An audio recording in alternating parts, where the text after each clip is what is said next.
नमस्कार. मी अरविंद विठ्ठल कुलकर्णी. अधोरेखितचा आजचा विषय आहे मराठी जीवनालाही अभिजात श्रेणी केंद्राकडून प्रदान. मित्रहो, छत्रपती श्री शिवाजी महाराजांच्या तिथीप्रमाणे 345व्या पुण्यतिथीनिमित्तानं केंद्रीय गृहमंत्री अमित शहा काल शनिवारी दुर्ग रायगडावर उपस्थित होते. त्यांच्या समवेत मुख्यमंत्री देवेंद्र फडणवीस आणि दोन्ही उपमुख्यमंत्री एकनाथ शिंदे आणि अजित पवार आणि मग उदयनराजे भोसले प्रभृती मान्यवर उपस्थित होते.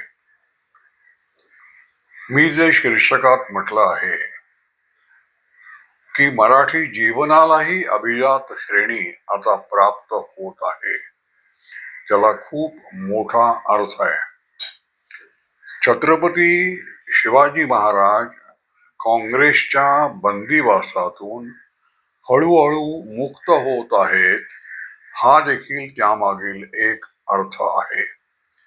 ते काय आहे ते समजून घेण्यासाठी अमित शहा काय म्हणाले ते आपण पाहू. त्यांनी दोन प्रमुख गोष्टी आपल्याला सांगितलेल्या आहेत. एक म्हणजे शिवाजी महाराजांना महाराष्ट्रापुरतं मर्यादित करू नका, ती संपूर्ण विश्वाची प्रेरणा आहे, तो प्रेरणा स्रोत आहे. तर त्या परिप्रेक्षामध्ये शिवाजी महाराजांकडे आपण बघितलं पाहिजे. या एका विधानाची आधी आपण उकल होते का ते पाहू. काँग्रेसच्या राज्यामध्ये शिवाजी महाराजांना महाराष्ट्रापुरतं मर्यादित का करण्यात आलं? कारण ते जर अखिल भारतीय नेतृत्व आहे असं मानलं. पहा, स्वातंत्र्य लढ्यामध्ये शिवाजी महाराज कधी प्रेरणा स्रोत नव्हतं, राणा प्रताप प्रेरणा स्रोत नव्हतं. शिवाजी महाराजांचा ध्येयवाद राष्ट्रवाद हा या मातीत उगवलेला असला तरी त्याहून अधिक मोठा विशाल राष्ट्रवाद आम्हाला निर्माण करायचा आहे असं पंतप्रधान जे पुढे पंतप्रधान झाले ते जवाहरलाल नेहरू यांनी डिस्कव्हरी ऑफ इंडिया मध्ये म्हटलेलं आहे. तर ही पार्श्वभूमी आहे. काँग्रेसची जी मतपेढी आहे तो मुख्य अडथळा होता. शिवाजी महाराजांना जर राष्ट्रीय व्यक्तिमत्व करायचं ठरवलं तर मग शिवाजी महाराजांचा इतिहास नीट सांगावा लागतो, वस्तुस्थितीला धरून. ते कोणाविरुद्ध लढले? ते मोगल साम्राज्याविरुद्ध लढले. मोगल साम्राज्याविरुद्ध लढले असं म्हणणं हेच काँग्रेसला अडचणीचं ठरतं. कारण म्हणजे ठरू नये, कारण मोगल साम्राज्याचे वारसदार आत्ता या देशात कोणी नाहीयेत. पण काँग्रेस तसं समजतं त्यांच्या भ्रांत राष्ट्रवादामुळे. मोगल साम्राज्याविरुद्ध शिवाजी महाराज लढले असं म्हणण्यामुळे आज भारतात जे मुसलमान राहत आहेत ते दुखावले जातील, आपली मतपेढी दुखावली जाईल आणि मग आपल्याला सत्तेवर येण्यामध्ये काठिण्य भोगावं लागेल, आपल्याला अडचणी येतील खूप, असं काँग्रेसला वाटत होतं. काँग्रेसच्या ध्येयवादातली ही सगळ्यात मोठी चूक होती की ते अजूनही भारतातल्या मुसलमानांना परके मानतात, मोगल साम्राज्याचे वारसदार मानतात. त्यामुळे काँग्रेसच्या ध्येयवादातच चूक आहे. ती चूक आता नरेंद्र मोदी आणि अमित शहा दुरुस्त करतायत. संपूर्ण विश्वाचं जे प्रेरणा स्रोत आहे ते महाराष्ट्रापुरतं मर्यादित करू नका. त्याला आणखीन एक पदर आहे. महाराष्ट्रापुरतं मर्यादित करायचं म्हणजे काय? तर शिवाजी महाराज हे केवळ मराठा जातीचे पुढारी आहेत असं मर्यादित त्याला करायचं आणि ब्राह्मणांविरुद्ध शिवाजी महाराजांचं अस्त्र वापरता येईल तेवढं वापरायचं. महाराष्ट्रातल्या निवडणुकीमध्ये ते सोपं आहे, सोपं काँग्रेसला वाटतं. हा देखील जो एक ही परंपरा आहे, हा परिपाठ महाराष्ट्राच्या राजकारणामध्ये घालून देण्यात आला, तो देखील आता पुसून टाकला जाणार आहे. त्यामुळे एवढा मोठा अर्थ आहे की शिवाजी महाराज हे संपूर्ण विश्वाचं प्रेरणा स्रोत आहेत. हा अभिजात भाषा मराठीला जी श्रेणी मिळाली त्यापेक्षा केवढा तरी मोठा अर्थ त्यामागे आहे. आता अमित शहा दुसरे काय म्हणाले की भारतातल्या प्रत्येक विद्यार्थ्याला शिवाजी महाराजांचा इतिहास शिकवला गेला पाहिजे. आता हे जर खरोखर झालं, प्रत्येक विद्यार्थ्याला शिवाजी महाराज म्हणजे काय हे जर कळलं, ते हिंदवी स्वराज्याचे संस्थापक आहेत आणि आपल्या स्वातंत्र्य लढ्याला एवढी मोठी प्रेरणा आहे, हे जर विद्यार्थ्यांना कळलं तर संपूर्ण भारताचं चित्र बदलून जातं. भारताच्या बहुसंख्याकांची ऊर्जा जी पूर्णपणे कुंठित झालेली आहे आणि त्यामुळे सृजनशीलतेवर बहुसंख्याकांच्या फार मोठा आघात झालेला आहे, तर ती आता मुक्त होणार आहे. आणि मग जागतिक महासत्ता बनण्याचं जे आपलं स्वप्न आहे, आपलं उद्दिष्ट आहे, ते साध्य करण्याच्या दृष्टीनं एक फार मोठा प्रवाह जो आतापर्यंत अडला होता तो आता मोकळा होणार आहे. पण आता शिवाजी महाराजांचं चरित्र संपूर्ण भारतात शिकवणार म्हणजे काय?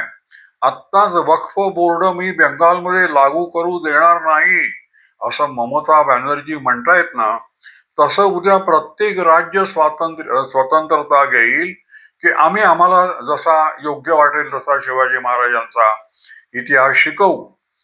केंद्राने याच्यात मध्ये पडण्याचं काही कारण नाही, असे त्याला प्रवाद फुटतील. कारण भारताची एकात्मता, भारताची अखंडता, भारताची सार्वभौमता या विषयातच आपल्याकडे सत्तारूढ पक्ष आणि विरोधी पक्ष यांच्यात एकवाक्यता नाही, यांच्यात गंभीर मतभेद आहेत आणि त्या गंभीर मतभेदामुळे भारताची फाळणी झाली हे अजून आपल्याकडे सांगितलं जात नाही. तेव्हा प्रत्येक विद्यार्थ्याला शिवाजी महाराजांचा इतिहास कळला पाहिजे असं आपण जेव्हा म्हणतो, तेव्हा केंद्र सरकारनं, महाराष्ट्र सरकारनं आपल्या मनासमोर शिवाजी शिकवायचा म्हणजे नक्की काय शिकवायचं हे स्पष्ट करायला पाहिजे, हे निश्चित करायला पाहिजे. त्या दृष्टीनं पहा, दोन मोठ्या गोष्टी संपूर्ण विश्वाला प्रेरणास्रोत काय आहे?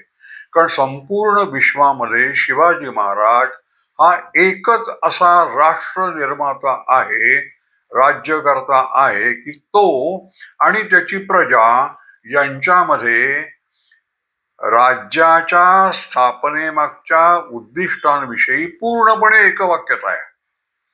शिवाजी महाराजांच्या राज्याचं वैशिष्ट्य काय की प्रत्येक मावळ्याला आपण शिवाजी आहोत असं वाटत असे.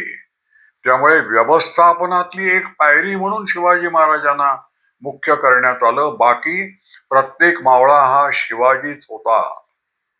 आणि म्हणून शिवाजी महाराज आग्र्याला गेले, 3-4 महिने अडकून पडले आणि शिवाजी महाराजांचा देहांत झाल्यानंतर सुद्धा मराठी राज्य वेगानं आणि ठरल्याप्रमाणे पुढे जात राहिलं आणि औरंगजेबाला आणि एकंदर सगळ्या शत्रूंना स्वराज्याची एकही वीट अशी ढिली करता आली नाही आणि हिंदवी स्वराज्य स्थापन करता आलं. हा शिवाजी महाराजांच्या विश्व प्रेरणेमागचा एक मुख्य पैलू आहे की ते आणि त्यांची प्रजा यांच्यामध्ये एक वाक्यता आहे. आजच्या काळामध्ये शिवाजी महाराज आपल्याला अनुकरणीय का आहेत? कारण आपण अजूनही श्रीमंत राष्ट्र नाही, आपण अजूनही विकसनशील आहोत, आपल्याला विकसित व्हायचंय. मग त्या काळामध्ये अनुरूप काळाला सुसंगत अशी जीवनशैली शिवाजी महाराजांनी पाहतोय. मोंगलांचं सैन्य आणि शिवाजीचं सैन्य, मोंगलांचं सैन्य म्हणजे प्रचंड खर्च आणि प्रचंड लबाजमा आणि मग केवढे तरी हत्ती, घोडे, उंट वगैरे. शिवाजी महाराजांचं सैन्य म्हणजे एक घोडा, एक घोंगडी, एक तलवार आणि 2-4 भाकऱ्या आणि कांदा म्हणजे शिवाजी महाराजांचं सैन्य. साधी राहणी. शिवाजी महाराजांनी आपल्या सैन्याला व्यसनाधीन होऊ दिलं नाही, जशी परिस्थिती तसं जगायला शिकवलं. शिवाजी महाराजांनी दुसरं काय केलं? युद्धतंत्र बदललं, हत्ती मागे टाकले, घोडा आणला पुढे.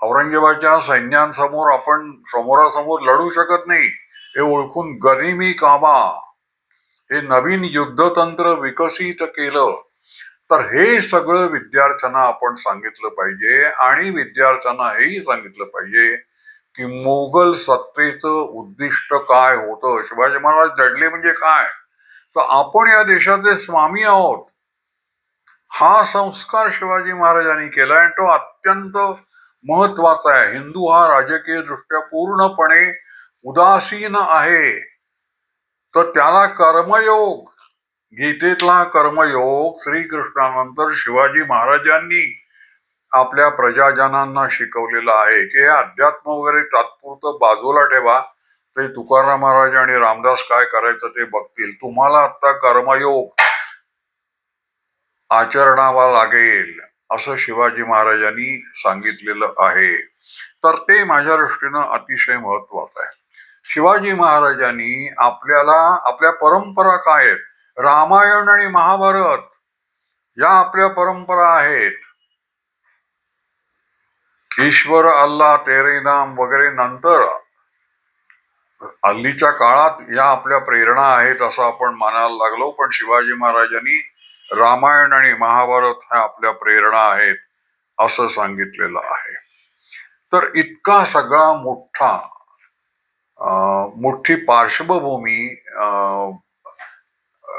हे जे म्हणाले अमित शहा की प्रत्येक विद्यार्थ्याला शिकवलं गेलं पाहिजे. तर शिवाजी महाराज लढले ते कोणाविरुद्ध लढले, जे शत्रू होते त्यांचा ध्येयवाद काय होता, संपूर्ण हिंदू समाज, हिंदू संस्कृती, हिंदू राष्ट्र नष्ट करायचं आणि संपूर्ण भारताचं पाकिस्तान करायचं, या उद्देशानं बाबरापासून औरंगजेबापर्यंत आणि मोगलांच्या काळामध्ये हिंदूंना किंचितही सुख मिळालं नाही. हिंदूंना हिंदू आहोत म्हणून जगण्यासाठी जिजिया कर भरावा लागत होता. तर हिंदूंचे जे दुय्यम दर्जाची नागरिकत्वाची वागणूक त्यांना जी देण्यात आली ती विद्यार्थ्यांना माहितीच नाहीये.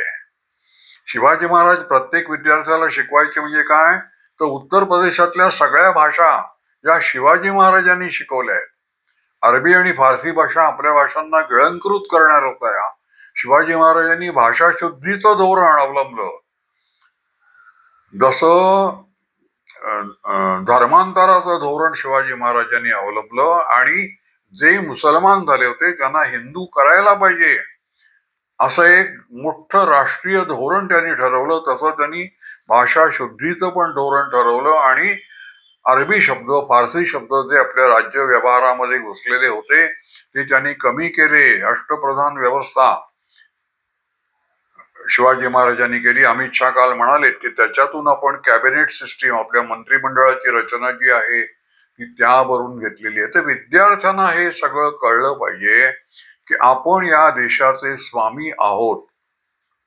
हा संस्कार पहिल्यांदा शिवाजी महाराजांनी केला, कर्मयोग त्यांनी शिकवला. आता दुसऱ्या ज्या गोष्टी आहेत, देवेंद्र फडणवीस मुख्यमंत्री असं म्हणाले की राष्ट्रीय स्मारक दिल्लीमध्ये व्हायला पाहिजे आणि त्या दृष्टीनं आम्ही केंद्र सरकारकडे पाठपुरावा करणार आहोत. याची अत्यंत आवश्यकता आहे. आज राष्ट्रीय स्मारक काय आहे दिल्लीमध्ये आणि प्रत्येक परदेशी पाहुण्याला तिथे येऊन अनिवार्यपणे नमन करावं लागतं, नतमस्तक व्हावं लागतं. त्याच्यापासून खरोखर आपण थोडं मागे वळून पाहूया आणि खरोखर आपल्याला असे जे राजकीय शिष्टाचार आहेत त्यापासून काही लाभ होतो का.